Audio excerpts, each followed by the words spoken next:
दोस्तों, सूर्य जब एक राशि से दूसरी राशि में प्रवेश करते हैं तो उसे संक्रांति कहा जाता है। और सूर्य जब मकर राशि में प्रवेश करते हैं तो उस दिन को मकर संक्रांति कहते हैं।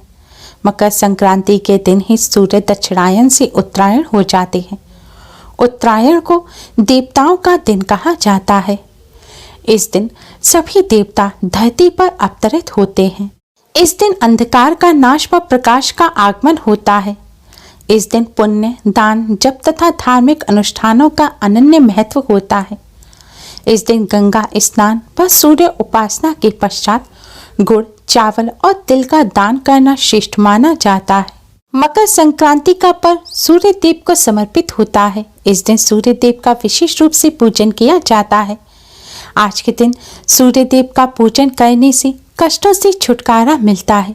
शास्त्रों में एक ऐसी चीज के बारे में बताया गया है जिसे अगर आज के दिन सूर्य देव के जल देने वाले लोटे में डाल दिया जाए तो इससे सूर्य देव की असीम कृपा प्राप्त होती है और सूर्य देव का पूजन करने का अनन्य गुना पुण्य फल प्राप्त होता है। सूर्य देव की कृपा से जीवन में चले आ रही से बड़ी समस्या दूर हो जाती है, कष्टों से छुटकारा मिलता है, सुख समृद्धि का जीवन में आगमन होता है, हर क्षेत्र में सफलता मिलती है। सूर्य देव की कृपा से मान सम्मान और उच्च पद की भी प्राप्ति होती है। इसलिए मकर संक्रांति पर भगवान सूर्य का पूजन अवश्य ही करना चाहिए। दोस्तों, इस बार मकर संक्रांति तिथि को लेकर कंफ्यूजन है कि मकर संक्रांति 14 जनवरी को है या 15 जनवरी को। जब सूर्य देव धनु राशि छोड़कर मकर राशि में प्रवेश करते हैं तब उस दिन मकर संक्रांति का पर्व मनाया जाता है। इस बार सूर्य देव 14 जनवरी की देर रात 2:54 पर मकर राशि में प्रवेश करेंगे। इसलिए 15 जनवरी सोमवार को मकर संक्रांति का पर्व मनाया जाएगा। मकर संक्रांति पर पुण्य काल में स्नान दान करने से उसका 1000 गुना अधिक पुण्य फल प्राप्त होता है। इस बार पुण्य काल 15 जनवरी की सुबह 7 बजे शुरू होगा, जो कि शाम 5:36 तक रहेगा। मकर संक्रांति पर महापुण्य काल में अगर स्नान दान जब तब किया जाए तो उसका 1 लाख गुना अधिक पुण्य फल मिलता है। और इस बार महापुण्य काल 15 जनवरी की सुबह 7 बजे से शुरू होगा और सुबह 8:46 पर समाप्त होगा। इस बार कई वर्षों बाद मकर संक्रांति पर अद्भुत संयोग एक साथ बन रहे हैं। दोस्तों, वीडियो में आगे बढ़ने से पहले वीडियो को लाइक कर अपने फ्रेंड्स के साथ शेयर जरूर करें और सूर्य देव की कृपा प्राप्त करने के लिए कमेंट बॉक्स में जय सूर्य देव जरूर लिखें। अगर आपने हमारे चैनल को अभी तक सब्सक्राइब नहीं किया है तो यूजफुल वीडियोस के लिए चैनल को सब्सक्राइब कर बेल आइकन को भी जरूर दबाएं। दोस्तों, शास्त्रों के अनुसार मकर संक्रांति के दिन भगवान सूर्य का पूजन अवश्य ही करना चाहिए। इस दिन हो सके तो सूर्योदय से पहले उठकर स्नान करें। ऐसा करने से 10,000 गौदान का फल प्राप्त होता है। इस दिन किसी पवित्र नदी के जल से स्नान करें।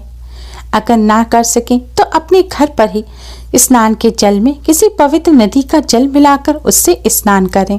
स्नान करने के पश्चात सबसे पहले भगवान सूर्य का पूजन करें। भगवान सूर्य का पूजन करने के लिए आप एक तांबे का लोटा लें। अगर तांबे का लोटा या पात्र ना हो तो आप स्टील का भी ले सकते हैं, लेकिन ध्यान रखें प्लास्टिक या कांच के पात्र से आप भगवान सूर्य का पूजन ना करें। पात्र लेने के बाद इसमें शुद्ध जल भरें। घर में गंगा जल है तो इसमें थोड़ा सा गंगा जल भी डाल दें। अब इस जल में आप थोड़ा सा गुड़ डालें और जल में गुड़ को घोल दें और फिर इस जल में आपको थोड़े से काले तिल डालने हैं। शास्त्रों में बताया गया है कि मकर संक्रांति के दिन काले तिल और गुड़ से भगवान सूर्य का पूजन करें, क्योंकि एक बार सूर्य देव जब शनि देव के घर पहुंचे तब शनि देव ने काले तिल से सूर्य देव का पूजन किया। सूर्य देव शनि देव के पिता हैं। तब सूर्य देव ने प्रसन्न होकर शनि देव को मकर राशि दूसरा घर प्रदान किया और शनि देव को आशीर्वाद दिया कि जब भी मैं मकर राशि में प्रवेश करूंगा, यानी कि तुम्हारे घर आऊंगा, तब तुम्हारा घर धन धान्य से भर जाएगा। और मकर संक्रांति के दिन जो भी काले तिल और गुड़ से मेरा पूजन करेगा, मैं उसके सभी कष्टों को दूर करूंगा। साथ ही हम दोनों की यानी कि सूर्य और शनि की कृपा प्राप्त होगी और शनि और सूर्य से जुड़े हुए कष्ट भी दूर हो जाएंगे। उस व्यक्ति को उच्च पद और मान सम्मान प्राप्त होगा। उसके घर में साल भर धन की कोई कमी नहीं रहेगी। तभी से मकर संक्रांति के दिन भगवान सूर्य का पूजन काले तिल और गुड़ से किया जाने लगा। दोस्तों, पात्र में काले तिल और गुड़ डालने के पश्चात अब आप इस जल से भगवान सूर्य का पूजन करें, यानी कि भगवान सूर्य को आप अर्घ्य दें। भगवान सूर्य को अर्घ्य देने के लिए सबसे पहले भगवान सूर्य की तरफ मुख करके खड़े हो जाएं। ध्यान रखें, आप चप्पल वगैरह पहनकर सूर्य देव का पूजन ना करें और महिलाओं को सिर ढककर सूर्य देव का पूजन करना चाहिए। सूर्य देव का पूजन करने के लिए जल के इस पात्र को आप अपने दोनों हाथों में अपने सिर से ऊपर उठाएं और भगवान सूर्य को अर्घ्य दें। आज के दिन भगवान सूर्य को 3 बार में अर्घ्य दिया जाता है, यानी कि थोड़ा सा जल चढ़ाएं, फिर 1-2 सेकंड के लिए रुकें, फिर जल चढ़ाएं, फिर रुकें और आखिर बार में आप पूरा जल अर्पित करें। जल चढ़ाते समय जल की धारा में से भगवान सूर्य का दर्शन करें। जल चढ़ाते समय आप भगवान सूर्य के इस मंत्र का जाप करें। मंत्र है ओम घृणी सूर्याय नमः। ओम घृणी सूर्याय नमः। आपको इस मंत्र का जाप करते हुए भगवान सूर्य को अर्घ्य देना है।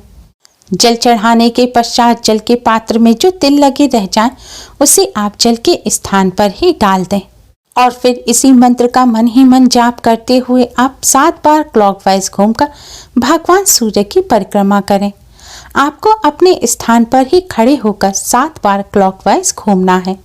इस तरह भगवान सूर्य को अर्घ्य देने के पश्चात अब आप भगवान सूर्य को प्रणाम करें और भगवान सूर्य के इसी मंत्र का 108 बार जाप करें। अगर आप वहीं खड़े होकर जाप नहीं कर सकते तो आप अपने घर में बैठकर भी पूर्व दिशा की तरफ मुख करके इस मंत्र का जाप कर सकते हैं। भगवान सूर्य को अर्घ्य देने के बाद आप भगवान सूर्य को प्रणाम करें। भगवान लक्ष्मी नारायण को प्रणाम कर शनिदेव को प्रणाम करें और कष्टों से छुटकारा दिलाने की प्रार्थना करें। दुर्भाग्य को सौभाग्य में बदलने की प्रार्थना करें और शनिदेव और सूर्य देव से जुड़े हुए कष्टों को दूर करने की भी प्रार्थना करें। जाने अनजाने में की गई सभी गलतियों की क्षमा मांगे। दोस्तों, सूर्य देव नवग्रहों के राजा हैं। सूर्य देव की कृपा जिसे प्राप्त हो जाती है उसके सभी ग्रह दोष दूर हो जाते हैं। सूर्य देव की कृपा के बिना कभी भी व्यक्ति को उच्च पद और मान सम्मान की प्राप्ति नहीं होती। इसलिए सुखी जीवन व्यतीत करने के लिए सूर्य देव की कृपा पाना अति आवश्यक है। शास्त्रों में पंचदेवों का पूजन अति आवश्यक बताया गया है। पंचदेवों में से एक है भगवान सूर्य। भगवान सूर्य साक्षात देव हैं, जो हमें साक्षात दर्शन देते हैं। इसलिए आज के दिन आप भगवान सूर्य का इस विधि से पूजन कर उनकी कृपा अवश्य ही प्राप्त करें। आज के दिन जिसे भगवान सूर्य की कृपा प्राप्त हो जाती है, पूरे साल भर उसके घर अन्न धन की कोई कमी नहीं रहती। भगवान के सूर्य के साथ ही शनिदेव भी प्रसन्न हो जाते हैं और शनिदेव से संबंधित दोषों से मुक्ति मिलती है। भगवान लक्ष्मी नारायण की भी कृपा प्राप्त होती है और कष्टों से छुटकारा मिलता है। घर में सुख समृद्धि आती है। दोस्तों, भगवान सूर्य का पूजन करते समय आपको कुछ बातों का विशेष ध्यान रखना चाहिए। आज के दिन हो सके तो सूर्य उदय के समय आप भगवान सूर्य का पूजन करें। अगर ऐसा ना कर सके तो आप पूरे दिन में किसी भी समय भगवान सूर्य का पूजन कर सकते हैं। लेकिन भगवान सूर्य का पूजन करने के लिए आप भगवान सूर्य की तरफ मुख करके ही भगवान सूर्य का पूजन करें। वैसे तो किसी पवित्र नदी या खुले स्थान पर भगवान सूर्य को जल चढ़ाना चाहिए, लेकिन आपके घर के आसपास ऐसी कोई जगह ना हो और आप अपने घर से ही जल चढ़ाएं और जल निकलने की कोई जगह ना हो तो आप जल चढ़ाने के लिए एक खाली पात्र जमीन पर रख लें और भगवान सूर्य को जल चढ़ाएं। जल चढ़ाकर पूजन करने के पश्चात पात्र में जो जल है, इस जल को आप किसी साफ स्थान पर लगे हुए पेड़ पौधे की जड़ में डाल दें। इस जल को नाली वगैरह में ना फेंकें, इस बात का ध्यान रखें। सूर्य देव का पूजन करते समय काले या नीले रंग के वस्त्र ना पहने। दोस्तों, पद्म पुराण के अनुसार भगवान सूर्य को खाली पेट जल चढ़ाना चाहिए, यानी कि बिना कुछ खाए पिए आपको भगवान सूर्य को जल चढ़ाना चाहिए। उसके पश्चात ही आप भोजन ग्रहण करें। जो व्यक्ति भोजन करने के पश्चात भगवान सूर्य को जल देते हैं या फिर ऐसे ही भोजन ग्रहण कर लेते हैं, भगवान सूर्य का पूजन नहीं करते, उन्हें दोष लगता है। इसलिए इस बात का ध्यान रखें। लेकिन अगर आपको कोई स्वास्थ्य समस्या है, आपको सुबह ही कुछ जरूरी खाना पड़ता है, उसके पश्चात ही आप स्नान कर सकते हैं, तो ऐसी स्थिति में आप कुछ खाकर भी भगवान सूर्य को अर्घ्य दे सकते हैं। लेकिन अगर हो सके तो अन्न का सेवन ना करें। आप फल वगैरह कुछ खाकर या दूध पीकर फिर भगवान सूर्य का पूजन कर अन्न ग्रहण करें। मकर संक्रांति के पावन पर्व पर आप इस विधि से भगवान सूर्य का पूजन अवश्य ही करें, जिससे आपको भगवान सूर्य की असीम कृपा प्राप्त हो। उम्मीद है आपको हमारी ये वीडियो पसंद आई होगी। प्लीज़ लाइक करें। हमारी इस वीडियो को अपने फ्रेंड्स और रिश्तेदारों में ज़्यादा से ज़्यादा शेयर करें, जिससे वह भी इसका लाभ उठा सकें। हमारी और भी वीडियोस के लिए हमारे चैनल को सब्सक्राइब करना ना भूलें। Thanks for watching. Radhe Radhe.